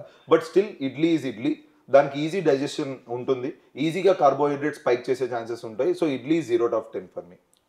చట్నీ ఏది బెటర్? సో చట్నీ ఇది నన్ను చాలా మంది అడుగుతారు. ఇది మనకి అంటే డే టు డే లైఫ్ లో మనం ఎవ్రీడే కొబ్బరి చట్నీ ఓకేనా? కొబ్బరి చట్నీ ఒక 2 to 3/10 చెప్పచ్చు. బట్ చట్నీలో నేను పల్లీ చట్నీ కూడా ఒక 5 ఇస్తాను, ఎందుకంటే దానివల్ల కొద్ది షుగర్ స్పైక్ అయినా పీనట్స్ లో ఉండే ప్రోటీన్ కానీ ఇవన్నీ చాలా మంచిది. నేను హ్యాపీ పల్లీ చట్నీ గట్టిగా తింటాను.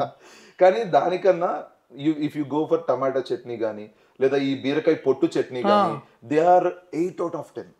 ట్రస్ట్ మీ, బీరకాయ పొట్టు చట్నీ మన మదర్స్ అదే మన మదర్స్ మనకు చేశారు, మన వాళ్ళు కిందకి వెళ్ళట్లా, అక్కడ ఆగిపోయింది బీరకాయ పొట్టు. ఈ బీరకాయ పొట్టు చట్నీ అనేది 8/10. చాలా బాగుంటది అసలు. దొండకాయ చట్నీ చేస్తారు కొంతమంది, బెండకాయ చట్నీ చేస్తారు, ఇవన్నీ దే ఆర్ గుడ్ ఎందుకంటే they contain fibre. Okay okay.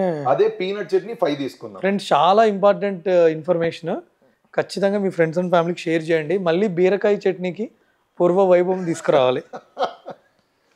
So bread with omelette most dangerous breakfast అంటాను. కానీ ఈజీగా అవుతుంది, అది ఈజీగా పిల్లలకు కూడా పెడుతున్నాం. బ్రెడ్ అంటే ఏంటి? It's a processed thing. Processed thing మనం పిల్లలకి పెడితే ఎంతవరకు కరెక్ట్? రెండోది, ఈ ప్రాసెస్ దానిలో ఈ మధ్య వాళ్ళు ఫ్లేవరింగ్ ఏజెంట్స్ ఎక్కువ వేసేస్తున్నారు బ్రెడ్ కి, మళ్ళీ ఫ్యాన్స్ పెరగడానికి. పిల్లలు అందుకే బ్రెడ్ బ్రెడ్ బ్రెడ్ బ్రెడ్, మళ్ళీ నాకు ఫ్రూట్ బ్రెడ్ కావాలి, నాకు ఈ బ్రెడ్ కావాలి. వీట్ బ్రెడ్ అంటారు చూసారా, బ్రౌన్ బ్రెడ్ అంటారు చూసారా, అవి కూడా హెల్తీ కాదు. ఇవన్నీ బ్రెడ్ అనే ఆప్షనే హెల్తీ కాదు. ప్లెయిన్ ఆమ్లెట్ తీసుకోండి, చాలా మంచిది. You take plain omelette. Plain omelette లో కార్బ్స్ చాలా తక్కువ. స్కూల్స్ పిల్లలకి, స్కూల్ టీచర్స్ చెప్పాలి పిల్లలకి బ్రెడ్ తేవద్దని. You want protein, you will have in omelette. You want vitamin A, D, E, K, fat soluble vitamins, they are in omelette. You want proper fat for your children, omelette లో ఉంది. So omelette లో protein, fat soluble vitamins excellent గా ఉంటాయి. వీటితో పాటు B12 కూడా ఉంటుంది. కానీ ఇప్పుడు వచ్చే ఎగ్స్ లో నాకు ఐడియా లేదు, but normal omelette taking very good eggs in to consideration. మన ఇది దాని పేరేంటే నాటు గుడ్లా దాన్ని కూడా బెటర్ అనొచ్చు. So eggs are very good but not with bread. Poha రైసే కదా. So poha is 1 to 2/10. Overnight oats. Overnight oats లో 2 ఉంటాయండి, rolled oats, processed oats. Rolled oats అయితే 8/10 because rolled oats have very good amount of fibre, along with carbs fibre ఉంటుంది. Processed oats లో fibre ఉండదు. So it is very much dip. 8/10 అది చెప్తే ఇది 4/10 చెప్తాను. Okay. Peanut butter toast with banana. ఇది diabetics కి మంచిది కాదు కానీ very good for normal people. పిల్లలకి పీనట్ బటర్ చాలా మంచిది. నేను అదే అంటున్నాను, మనము పీనట్ బటర్ ని అరగదీయం, ఎందుకంటే పిల్లలు ఆడినంత మనం ఆడం. సో పీనట్ బటర్ ఒక చిన్న పిల్లలు తీసుకున్నారంటే ఫ్యాట్ కరిగిపోయి ప్రోటీన్ ఉంటుంది బాడీలో, మంచిగా ఉంటుంది. అండ్ దాంతోపాటు బనానా, చూడండి ఎంత beautiful combination. You butter fat, peanut protein, banana carbohydrate. బనానాలో కార్బోహైడ్రేట్ తో పాటు ప్రాపర్ ఫైబర్ కూడా ఉంటుంది. కానీ డయాబెటిక్స్ తీసుకోకూడదు. Banana is very good fruit for children and very good fruit for non diabetics, ఎందుకంటే ఈజీ సోర్స్ ఆఫ్ ఎనర్జీ, మంచి fibre, మంచి పొటాషియం ఉంటుంది దానిలో. సో ఎలక్ట్రోలైట్స్ కూడా బాగుంటాయి. మెగ్నీషియం ఉంటుంది. మెగ్నీషియం తగ్గిపోయి క్రాంప్స్ వచ్చిన వాళ్ళకి చాలా మంది నేను బనానా తీసుకోమంటాను, but not for diabetics. Sugar ఉన్న వాళ్ళకి కాదు. సో స్ప్రౌట్ సలాడ్ మంచిది, చాలా మంచిది. స్ప్రౌట్ సలాడ్ దీనిలో మన వాళ్ళు కల్తీ చేస్తారు, బీట్రూట్ వేసేస్తారు. బీట్రూట్ వేయకూడదు. బీట్రూట్ వేయకుండా స్ప్రౌట్ సలాడ్ చాలా మంచిది. మంచి ఫైబర్ ఉంటుంది, మంచి ప్రోటీన్ ఉంటుంది, కార్బోహైడ్రేట్ కూడా తక్కువ ఉంటుంది. బీట్రూట్ వేస్తే మళ్ళీ waste. Onion dosa. Onion dosa is good when compare to idli. అవునా? Dosa compare to idli. Okay. Idli 0 out of 10 ఇస్తాను కదా, ఆనియన్ దోశ 3 out of 10 ఇస్తాను. ఓకే. అంతే, అంతేగాని 10 out of 10 కాదు ఆనియన్. కానీ ఈ మధ్య దోశని మొత్తం దాన్ని కల్తీ చేసేస్తున్నారు, క్యారెట్ వేస్తున్నారు, జీరా వేస్తున్నారు. మామూలు దోశ చెప్తుంటే కూడా ఎందుకు క్యారెట్ ఎందుకు జీరా అర్థం మీరు పులిహోర దోశ తిన్నారా? Very much famous in Guntur. గుంటూరులో పులిహోర దోశకి ఫ్యాన్స్, దానికి మళ్ళీ సోషల్ మీడియా ఇన్ఫ్లుయెన్సర్స్ వెళ్తారు, ఈ ఫుడ్ క్రిటిక్స్ వెళ్తారు, తినేసి వావ్ వావ్ అంటారు. అది ఒక డయాబెటిక్ తింటే ఇంకా వాడు చక్కగా నెక్స్ట్ నన్ను గెలవడని. ఇంకా అసలు కొన్ని కెఫేలు అవుతే గీ ఇట్లా పోసేస్తున్నాడు, ఎందుకురా? వీడియోస్ కోసం. ఎందుకు? కెఫేల పేర్లు వద్దు కానీ అసలు ఇంత గీ వేస్తున్నారు, నెయ్యి వేస్తారు. నేను ఏదైనా ఒకటే చెప్తాను సాయి గారు, బయట ఇప్పుడు ఫుడ్ ఎలా ఉంటుందంటే వాళ్ళు రెండు మెయిన్ ఫోకస్ పెడతారు. ఒకటి నెయ్యి ఆర్ అదర్ థింగ్స్, వీటిల్లో డోపమిన్ రిలీజ్ అవుతుంది, బ్రెయిన్ లో రిలీజ్ అయ్యి మనకు చాలా నచ్చుతుంది, అరే ఇది మళ్ళీ తినాలి అన్న ఫీలింగ్ వస్తుంది. రెండోది ఎంఎస్జి, మోనోసోడియం గ్లూటమేట్ అంటాం. ఇవి బర్గర్లో ఫ్రెంచ్ ఫ్రైస్ లో జల్లుతారు ఇలాగా. Monosodium glutamate is the most dangerous molecule. మన డోపమిన్ తో ఆడుకుంటుంది. డోపమిన్ అంటే ఏంటి అంటే ఒక పాజిటివ్ న్యూరో ట్రాన్స్మిటర్. బ్రెయిన్ లో ఒక పాజిటివ్ న్యూరో ట్రాన్స్మిటర్ వచ్చి ఎడిక్టివ్ చేస్తుంది మనల్ని. ఆల్కహాల్ డోపమిన్ రిలీజ్ చేస్తుంది, స్మోకింగ్ డోపమిన్ రిలీజ్ చేస్తుంది, గుట్కా చివింగ్ డోపమిన్ రిలీజ్ చేస్తుంది. అలానే ఎంఎస్జి కూడా. Bajji, so sorry tiffin items కదా, బోండా బోండా బోండాను very bad. 0 to 1 out of 10. It contains very much amount of fat అనమాట. మనకి అంత ఎక్కువగా fat, deep fried foods generally diabetics లో మంచిది కాదు. ఎందుకంటే డయాబెటీస్ ఒకటే వెళ్ళదు, దాంతో పాటు కొలెస్ట్రాల్ ని కూడా అబ్నార్మల్ చేసుకుంటూ వెళ్తుంది. కాబట్టి no for Mysore bonda. No. Puri deep fried same. ఏదైతే నూనెలో స్విమ్మింగ్ చేస్తాయో puri, bonda, vada, everything whichever swims in the deep oil and deep fried వద్దు. ఇంకోటి అసలు ఆయిల్ ఎప్పుడు మారుస్తారో నాకు నిజంగా తెలియదు. నల్లగా దాకా లేదు, వాళ్ళ బడ్జెట్ ప్రకారంగా మారుస్తారు. బడ్జెట్ ప్రకారంగా మారుస్తారు. ఇక్కడ ఎవరిని ఏమనట్లేదు కానీ ఆయిల్ చూడండి మీరు, నల్లగా ఉంటుంది చాలా. ఈ మధ్య మామూలుగా అంటే మన యూట్యూబ్ వీడియోస్ లో చూస్తాం, ఫుడ్ వీడియోస్ చూస్తాం కదా, వాళ్ళు షూట్ చేసే దానిలో కూడా ఆయిల్ బాగోదు. పోనీ వాళ్ళు షూట్ చేస్తున్నారైనా ఆయిల్ మార్చచ్చుగా, మార్చట్లా.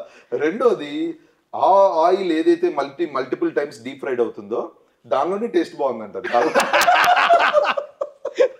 కానీ మోస్ట్ డేంజరస్ థింగ్ చెప్తాను, మల్టిపుల్ టైమ్స్ ఫ్రై అయింది అనుకోండి, ఒక ఆయిల్లో మనం ఒక ఐటమ్ వేసి ఫ్రై చేసామనుకోండి, ఎసిసల్ఫేమ్ అని ఒక కెమికల్ రిలీజ్ అవుతుంది.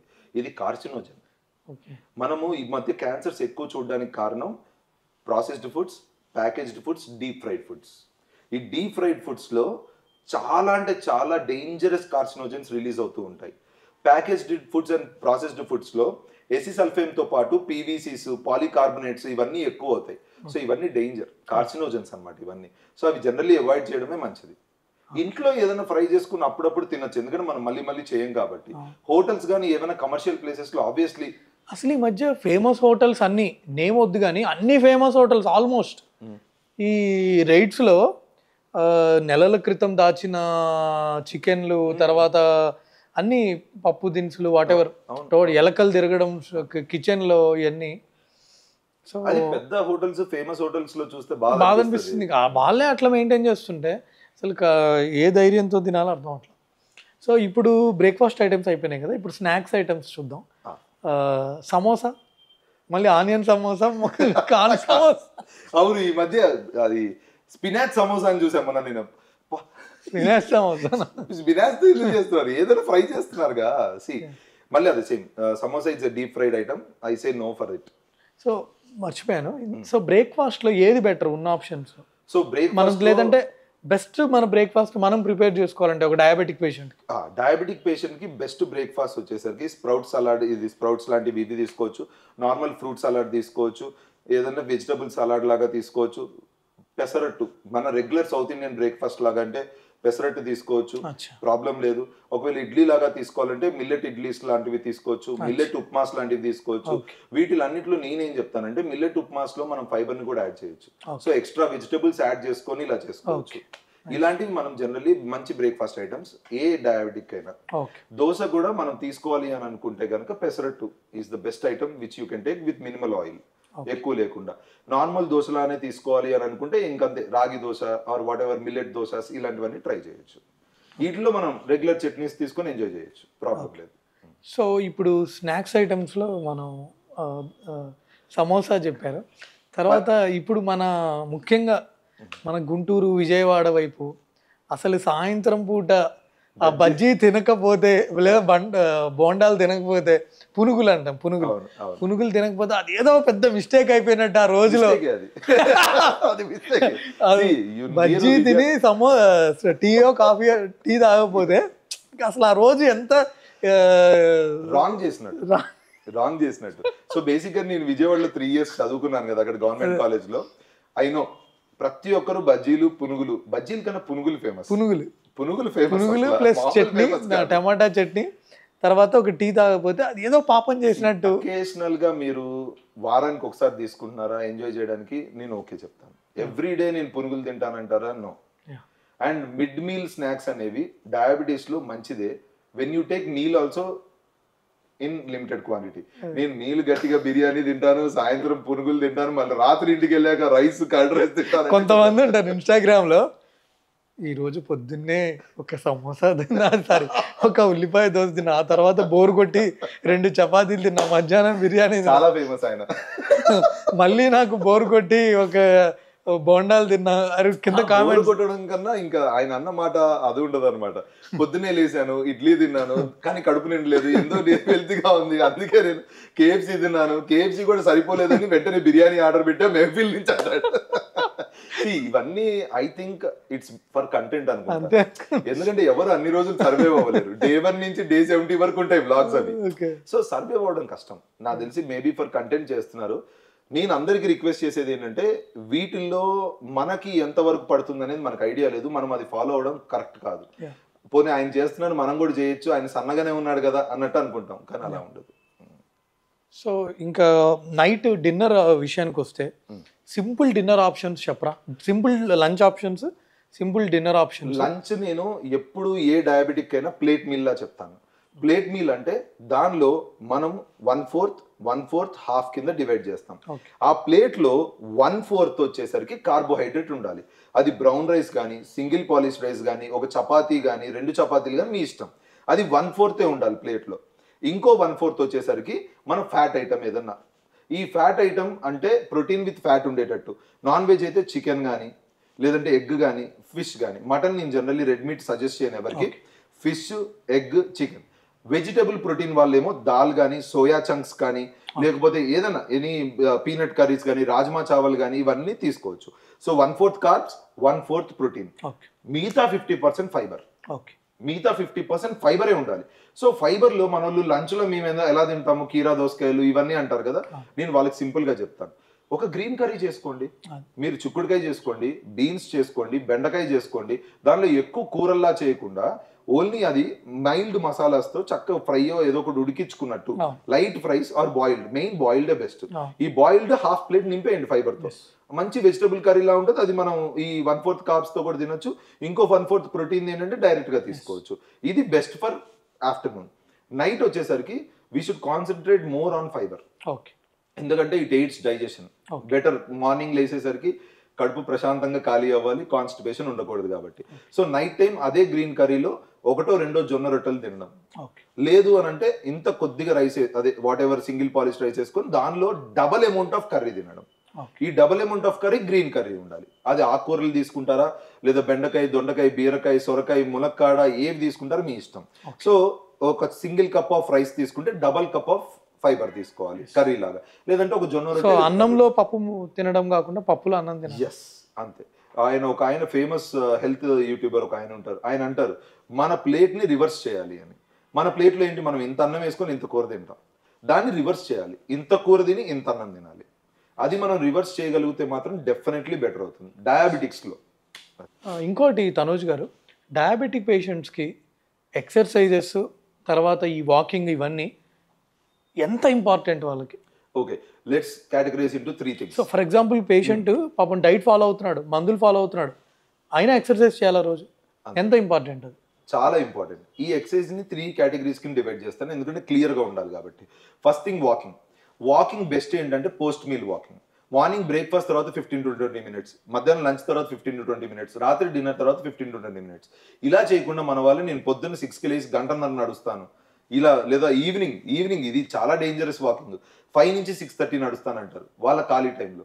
మన ఖాళీ టైంలో చేసే వాకింగ్ మనకు పని చేయదు, మనకు కావాల్సినప్పుడు వాకింగ్ చేస్తే పని చేస్తుంది. సో డయాబెటిక్స్కి best walking post meal walking.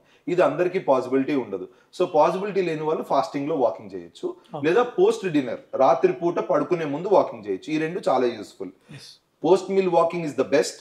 Post meal walking చేయలేని వాళ్ళు ఫాస్టింగ్లో అయినా చేయాలి, పోస్ట్ డిన్నర్ అయినా పడుకునే ముందు చేయాలి. ఇది బెటర్ డయాబెటిక్స్లో. Second category gym and exercises. Body strengthening డయాబెటిక్స్లో చాలా ఇంపార్టెంట్. డయాబెటీస్ అంటే ఏంటి? ప్రోటీన్ లాస్ అవుతుంది, కండ తగ్గిపోతూ ఉంటుంది. మనం రెగ్యులర్గా ఎక్సర్సైజెస్ చేస్తే, రెగ్యులర్గా జిమ్ చేయడం వల్ల మజిల్ని మనం స్టిమ్యులేట్ చేస్తాం మజిల్ గ్రోత్కి. సో అందుకని జిమ్ చాలా ఇంపార్టెంట్. ఆర్ వెయిట్ లిఫ్టింగ్ చాలా ఇంపార్టెంట్. ఇంట్లో అయినా లిఫ్ట్ చేయొచ్చు. మీరు కావాలంటే ఒక బియ్యం బస్తాతో అయినా చేసుకోవచ్చు, లేదా ఇంట్లో పనులు చేసుకోవచ్చు, బకెట్స్తో చేయొచ్చు, దేనితో చేయొచ్చు. జిమ్కి వెళ్ళాలని లేదు. మరి బియ్యం బస్తా అంటే నడుము పట్టి. సో 3 థింగ్స్ కింద కేటగరైజ్ చేశాను కదా. సో పోస్ట్ మీల్ వాకింగ్ అనేది ఆర్ ఫాస్టింగ్ లో వాకింగ్ అనేది, పోస్ట్ డిన్నర్ వాకింగ్ అనేది కార్బోహైడ్రేట్ ని బర్న్ చేస్తుంది. సో దానివల్ల గ్లూకోజ్ తగ్గుతుంది. సెకండ్ నేను ఏం చెప్పాను? Muscle buildup or muscle strengthening. Diabetes లో ప్రోటీన్ లాస్ అవుతుంది కాబట్టి అది ఆగడానికి అన్నట్టు. థర్డ్ పాయింట్ స్ట్రెస్ ని మేనేజ్ చేయడం. స్ట్రెస్ ని మేనేజ్ చేస్తే ఇన్సులిన్ రెసిస్టెన్స్ తగ్గుతుంది కదా. సో థర్డ్ యాక్టివిటీ స్ట్రెస్ ని మేనేజ్ చేసేటట్టు ఉండాలి. ఎలాంటిది? Yoga, meditation, aerobics, Zumba dance, ఇలాంటివన్నీ ఏం చేస్తాయండి? You will enjoy it. ఈ ఎంజాయ్మెంట్లో ఆర్ పీస్తో మనం చేసే యాక్టివిటీస్ వల్ల స్ట్రెస్ తగ్గుతుంది. So plan for walking for కార్బోహైడ్రేట్ని యూటిలైజ్ చేయడానికి, ప్రోటీన్ని బెటర్గా యూటిలైజ్ చేసి మజిల్ బాగుండడానికి జిమ్ కానీ, వెయిట్ ట్రైనింగ్ కానీ. థర్డ్ కేటగిరీ స్ట్రెస్ని మేనేజ్ చేయడానికి యోగా కానీ, మెడిటేషన్ కానీ, జుంబా డాన్స్ కానీ, ఏరోబిక్స్ కానీ. ఇలా మనం యాక్టివిటీ ప్లాన్ చేసుకోవాలి. మరి డేలో మాకు ఇన్ని గంటలు ఉండవు కదా ఇవన్నీ ప్లాన్ చేయడానికి అని అంటే చేయొద్దు. వారానికి 2 రోజులు ఇది, వారానికి 2 రోజులు ఇది, వారానికి 3 రోజులు ఇది, అలా చేసుకోండి, డివైడ్ చేయండి. బట్ వీక్లో పక్కా ఉండేటట్టు చేయండి. తనోజ్ గారు, ఇప్పుడు ఈ షుగర్ ఫ్రీ కోక్స్, దీని మీద మీ ఒపీనియన్ ఏంటి? షుగర్ ఫ్రీ కోక్స్ మంచిదేనా? Diet coke or whatever ఇలా ఉంటాయి కదా, అదేనే కాదు, ప్రతి కూల్ డ్రింక్ లో ఇప్పుడు షుగర్ ఫ్రీ అనేది యాడ్ ఆన్ అయింది. Any cool drink are carbonated drink is dangerous. A carbonated drink అయినా తీసుకోండి, అది షుగర్ ఉన్న వాళ్ళలోనే కాదు, షుగర్ లేని వాళ్ళలో కూడా మంచిది కాదు. షుగర్ లేని వాళ్ళలోనే మంచిది కాదు అన్నప్పుడు షుగర్ వాళ్ళకి నేను రికమెండ్ చేయను. Second, coming to sugar free అనే టర్మ్ని వాడదాం. షుగర్ ఫ్రీ అనే టర్మ్తో మనం ఏ షుగర్ ఫ్రీ పౌడర్స్ కానీ, ట్యాబ్లెట్స్ కానీ ఇవన్నీ ఉంటాయి కదా, ఇన్ మోడరేషన్ ఓకే. నేను షుగర్ ఫ్రీతో హల్వా చేస్తాను, షుగర్ ఫ్రీతో మైసూర్ పాక్ చేస్తాను, షుగర్ ఫ్రీతో గులాబ్ జామున్ చేస్తానంటే నడవదు. So in moderation it's fine. ఎందుకు అంటే ఇంతకుముందు షుగర్ ఫ్రీ ఎక్కువ వాడితే కార్సినోజన్స్ ఉన్నాయి, దానివల్ల ఇంకా ఎక్కువ ప్రాబ్లమ్స్ వస్తున్నాయి, అది ఇది అని చెప్పేవాళ్ళు కదా. ఇప్పుడు అవన్నీ తీసేసి కొన్ని షుగర్ ఫ్రీవి న్యాచురల్ కంపౌండ్స్తో వస్తాయి. స్టివియా రూట్ అని చెప్పి ఉంటుంది, దాని నుంచి వస్తాయి. ఇది మన వాళ్ళకి నచ్చదు, ఎందుకంటే అంత తీయగా ఉండదుగా. కానీ ఇవి వాడుకోవచ్చు, బట్ ఇన్ మోడరేషన్. ఎందుకంటే ఎనీథింగ్ ఆర్టిఫిషియల్ ఈజ్ ఆర్టిఫిషియల్ అని నేను నమ్ముతాను జనరల్లీ. సో అందుకే నేను ఎక్కువ రికమెండ్ చేయను. కార్బోనేటెడ్ డ్రింక్స్ అయితే షుగర్ ఫ్రీ ఏవైనా no, strict no for them. వేరే షుగర్ ఫ్రీ డైలీ వాటిల్లో ఏం చేయొచ్చు అంటే మనం మోడరేషన్లో యూస్ చేసుకోవచ్చు. డాక్టర్ గారు, చాలామంది పేషెంట్స్ ఈ మాస్టర్ హెల్త్ చెకప్స్ చేయించుకుంటూ ఉంటారు. సో దాంట్లో హెచ్బిఏవన్సీ ఏమైనా చిన్న తేడాలు ఉన్నాయనుకోండి, వాళ్ళు చాలా వర్రీ అయిపోతారు. అసలు ఎప్పుడు వర్రీ అవ్వాలి హెచ్బిఏవన్సీ గురించి? ఓకే, సో హెచ్బిఏవన్సీ అనేది ఇందాక మనం టాబ్లెట్స్ గురించి every week, every month, every year updates ఎలా వస్తాయో, ఈ టార్గెట్స్ మీద కూడా హెచ్బిఏవన్సీ టార్గెట్స్ అండ్ నార్మల్ వాల్యూస్ మీద కూడా అప్డేట్స్ వస్తాయి. ఎందుకు అంటే మన ఎన్విరాన్మెంట్ ప్రకారంగా మనకున్న ఆ టైంలో వైరస్ అవుట్ బ్రేక్స్ కానీ, వ్యాక్సిన్స్ కానీ, వీటి వల్ల ఏదైనా మాడ్యులేట్ అయినా కానీ ఇవి మారుతూ ఉంటాయి.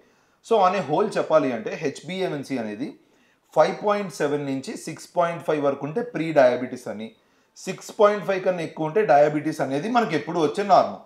కానీ నేను సింపుల్ టర్మ్స్లో చెప్పాలి అని అనుకుంటున్నానంటే 6.5 కన్నా లోపల ఉంటే నార్మల్. అది మీరు 5.8 ఉంటే వరీ అవ్వాలి, 6 ఉంటే వరీ అవ్వాలి, 6.1 ఉంటే వరీ అవ్వాలని లేదు. 6.5 లోపల ఉంటే మీరు డయాబెటిక్ కాదు. కానీ మీరు ఒబేస్ ఉంటే వెంటనే వెయిట్ లాస్కి ప్లాన్ చేసుకోవాలి. ఫాదర్ మదర్కి ఒకవేళ జెనెటిక్గా డయాబెటీస్ ఉంది అని అంటే అప్పుడు మనం కొద్ది జాగ్రత్తలు తీసుకోవాలి. బట్ 6.5 లోపల వర్రీ అవ్వాల్సిన అవసరమే లేదు. హెచ్బిఏవన్సీ 6.5 లోపల ఉంటే, 6.5 కన్నా ఎక్కువ ఉన్న వాళ్ళకి నేను ఇమీడియట్గా టాబ్లెట్స్ ఆర్ మెడికేషన్ స్టార్ట్ చేయను. వాళ్ళకు కూడా first diet and life style మోడిఫికేషన్సే చెప్తాను. 7.5 బాగా ఎక్కువ ఉందన్న వాళ్ళకి, కాంప్లికేషన్స్ ఆర్ ఏదైనా కంప్లైంట్స్ ఉన్న వాళ్ళకి మాత్రం నేను డయాబెటిక్ మెడికేషన్ పెట్టడం జరుగుతుంది. ఈ మాస్టర్ చెకప్స్లో జనరల్లీ ఏంటంటే 5.8 6.1 ఇలా ఉంటే వర్రీ అవుతూ ఉంటారు. దాని గురించి వర్రీ అవ్వాల్సిన అవసరం లేదు. ప్రీ డయాబెటీస్ అనే టర్మ్ మైండ్లో నుంచి తీసేయాలి. 6.5 లోపల ఉంది అని అంటే ఏం కంగారు పడాల్సిన అవసరం లేదు, అంతే. ఓకే, అసలు ఇంకోటి, అసలు HbA1c అంటే ఏంటి, దాని ఇంపార్టెన్స్ ఏంటి? ఓకే, HbA1c అనే దాన్ని గ్లైకేటెడ్ హిమోగ్లోబిన్ అంటాం. ఈ హిమోగ్లోబిన్కి షుగర్ మాలిక్యూల్ అనేది అటాచ్ అవుతూ ఉంటుంది, దాన్ని మనం మెజర్ చేస్తాం. దీనివల్ల ఉన్న అడ్వాంటేజ్ ఏంటంటే నేను ఈరోజు బిర్యానీ తింటే వచ్చే షుగర్ లెవెల్తో అది మాడ్యులేట్ అవ్వదు. నేను ఈరోజు గులాబ్ జామున్ తిన్న దాంతో అది మాడ్యులేట్ అవ్వదు. వేరే 3 monthsలో నేను చేసిన తప్పులన్నీ దానిలో కనబడతాయి. సో ఈ 3 months ఆర్ 4 months యావరేజే HbA1c. ఇది ఒక డాక్టర్కి ఒక క్రూడ్ ఇండికేటర్ ఇస్తుంది. ఫర్ ఎగ్జాంపుల్ నేను ఒక పేషెంట్ గురించి చెప్తాను. 3 monthsకి నేను మెడికేషన్ రాస్తాను. వాళ్ళు ఏం చేస్తారు, 1 month ఏదో డైట్ ఫాలో అవుతారు, 1 month న్యాచురోపతి ఫాలో అవుతారు, 1 month ఇంకేదో ఫాలో అవుతారు.